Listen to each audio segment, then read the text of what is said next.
Assalamualaikum warahmatullahi wabarakatuh. Bismillah, alhamdulillah, wassalatu wassalamu ala rasulillah wa ala alihi wa sahbihi wa mawalah, amma ba'd. Para hadirin, para pemirsa dimanapun Anda berada, alhamdulillah kita ketemu lagi untuk mensyiarkan beberapa tema pada malam hari ini. Atau pada kesempatan hari ini saya mau menerangkan tentang bab as-saum atau bab menerangkan tentang puasa. Yang pertama, puasa niku secara artinya itu adalah menahan, sebagaimana dipunaturaken kalih muallif hadzal kitab. Mas-saumu, apa yang dinamakan dengan puasa? Jawab, dikatakan dengan puasa adalah mencegah dari makan, dari minum, kemudian dari jima, itu berkumpul antara laki-laki dan perempuan yang istrinya yang sah, atau dari kesemuanya perkara yang membatalkan puasa. Mulainya kapan? Min tulu'il fajri, awet saking metune fajar shadiq, sampai ila ghurubis syamsi, sampai teko surupe srengenge jami'a ayyami syahri Ramadan, oleh nyegah imsak ngeker dari beberapa perkara yang membatalkan puasa sedalam artian sakabehane pira-pira dinane wulan Ramadan. Jadi kalau kita orang mau puasa, kalau ingin puasanya sah harus nyegah atau menahan dari beberapa perkara yang dapat membatalkan puasa, di antara lain yang sudah saya sebutkan di awal. Yang kedua, ala man yajibus shaum. Yang kedua, puasa itu diwajibkan bagi siapa? Jawab, ala kulli muslimin balighin aqilin qadirin alaihi dhahirin. Yang pertama, puasa itu diwajibkan untuk orang Islam. Tentu kita semuanya pastinya orang Islam, karena yang dinamakan dengan orang Islam itu adalah orang yang sudah mengikrarkan dua kalimat syahadat, asyhadu an la ilaha illallah wa asyhadu anna muhammadar rasulullah. Kemudian yang kedua, setelah orang Islam, orang tersebut harus baligh. Baligh di sini kalau laki-laki ya umur 15 tahun, kalau perempuan umur 9 tahun, atau biasa disebut kalau orang tersebut sudah mimpi basah. Yang ketiga, aqilin, orang yang mempunyai akal, dalam artian orangnya itu berakal, tidak gila, maksudnya itu wonge waras. Yang keempat, qadirin, orangnya kuoso atau mampu untuk menjalankan puasa. Kemudian yang kelima adalah dhahirin minal haidhi wan nifasi, orang tersebut suci dari haid ataupun nifas. Maka kita orang yang selaku orang Islam yang sudah baligh, berakal, qadirin dan mampu untuk melakukan puasa, kemudian suci dari haid dan nifas, orang tersebut wajib untuk mengerjakan puasa. Yang berikutnya, kam furudus shaumi, ada berapa fardunya puasa atau rukunnya puasa? Dijawab, al-awwal an-niyatu fi kulli lailatin min Ramadhana. Yang pertama adalah niat, olehnya niat tersebut setiap malam Ramadan. Makanya kalau dalam mazhab Syafi'iyah, niat itu harus setiap malam.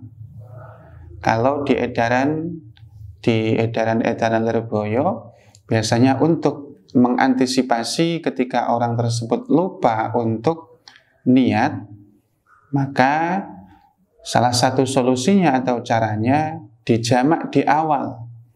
Jadi kalau mazhab Syafi'iyah itu niatnya harus tiap malam, tapi ada ulama yang lain itu cukup 1 kali niat di dalam 1 bulan itu sudah mencukupi.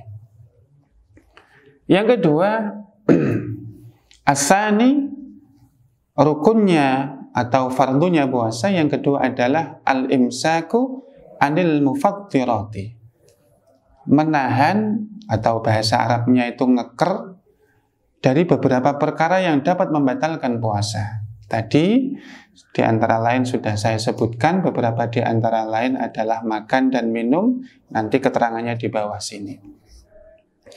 Kemudian beberapa perkara yang membatalkan puasa, di antara lain itu ada 8. Yang pertama, dukhulu syai'in ilal jawfi amdan, memasukkan sesuatu ing dalem sakjroning weteng, atau memasukkan sesuatu di dalam mulut olehnya masuk itu amdan, dengan disengaja. Jadi kita orang seandainya makan, minum ataupun memasukkan sesuatu yang dapat menyebabkan perkara tersebut sampainya pada perut, maka puasanya batal. Kalau lupa, seandainya lupa itu lali umpamane, lali kadang wis poso, mangan 2 piring, saestai, tapi lali, tidak gaya-gayaan, maka bagaimana Pak? Itu tidak batal. Yang kedua, asani at-taqayyu amdan. Kemudian perkara yang membatalkan yang kedua adalah mutah dengan disengaja. Jadi umpama tenggorokan kita itu katakanlah dimasuki dengan sesuatu perkara yang memang niatnya untuk membuat mutah, maka ini batal. Kalau tidak sengaja, maka tidak apa-apa, puasanya tetap jalan terus. Yang ketiga, iku al-haidu, haid kanggone wong perempuan. Haid adalah darah yang keluar dari farjinya perempuan yang sudah berumur 9 tahun 10 hari dengan jalan yang sehat, bukan jalan yang mergo sakit, mergo tiba atau mergo kecelakaan, tapi memang sudah waktunya 9 tahun 10 hari. Maka kemudian kalau perempuan tersebut mengeluarkan darah, maka itu disebut dengan darah haid. Kemudian nifas. Nifas adalah darah yang mengiring-iringi wiladah. Itu kalau seandainya orang perempuan tersebut nifas, maka puasanya batal.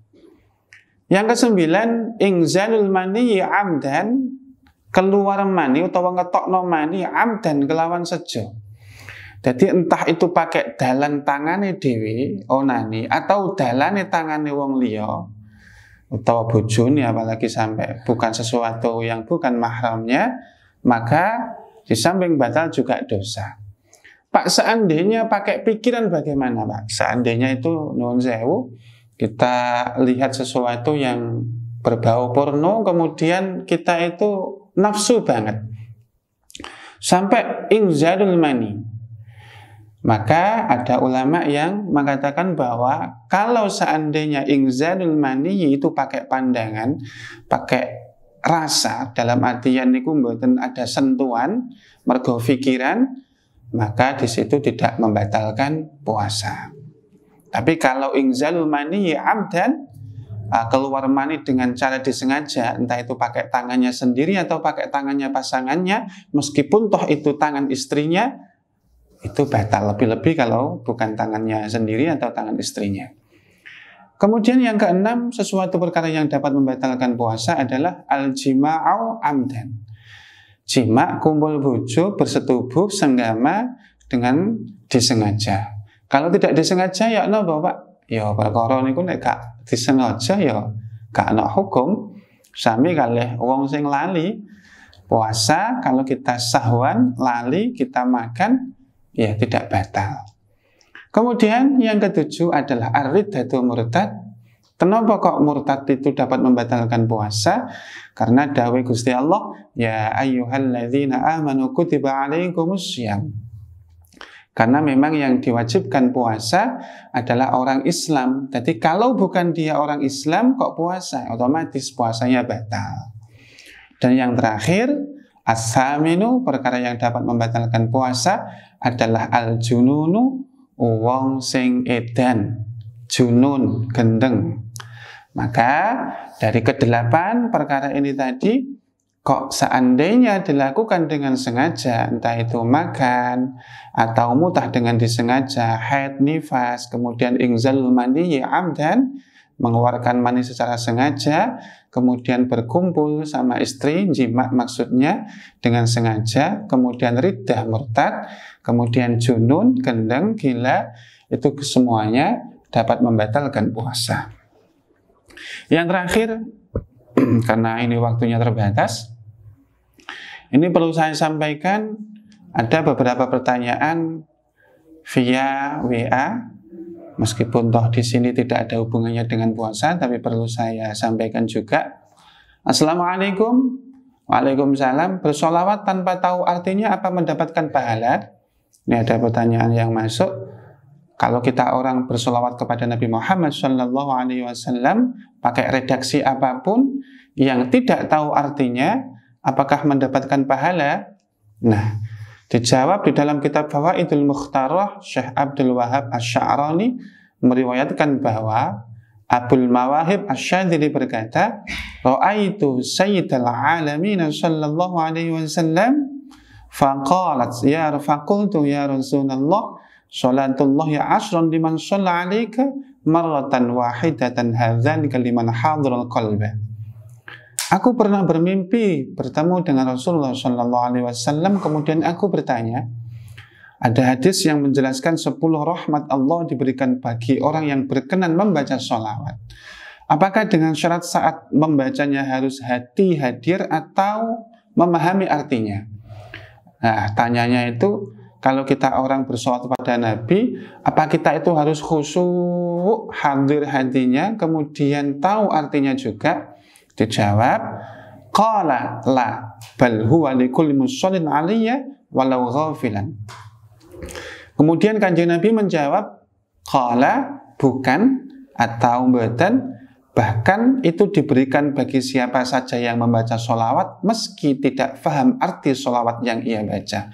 Jadi sholawat itu meskipun toh kita hatinya kemana-mana tidak ingat, tidak hadir, tidak khusyuk pada Kanjeng Nabi Muhammad, ataupun kita sholawat dengan tidak tahu artinya, seumpama membaca berzanji atau ratibul haddad dan lain sebagainya, kita tetap mendapatkan pahala, dan semoga kelak kita akan juga mendapatkan syafaat dari Kanjeng Nabi Muhammad sallallahu alaihi wasallam. Yang terakhir, kemudian salah satu dawai Kanjeng Nabi, man shoma Ramadan imanan wa ihtisaban ghufira lahu ma taqaddama min dzambi.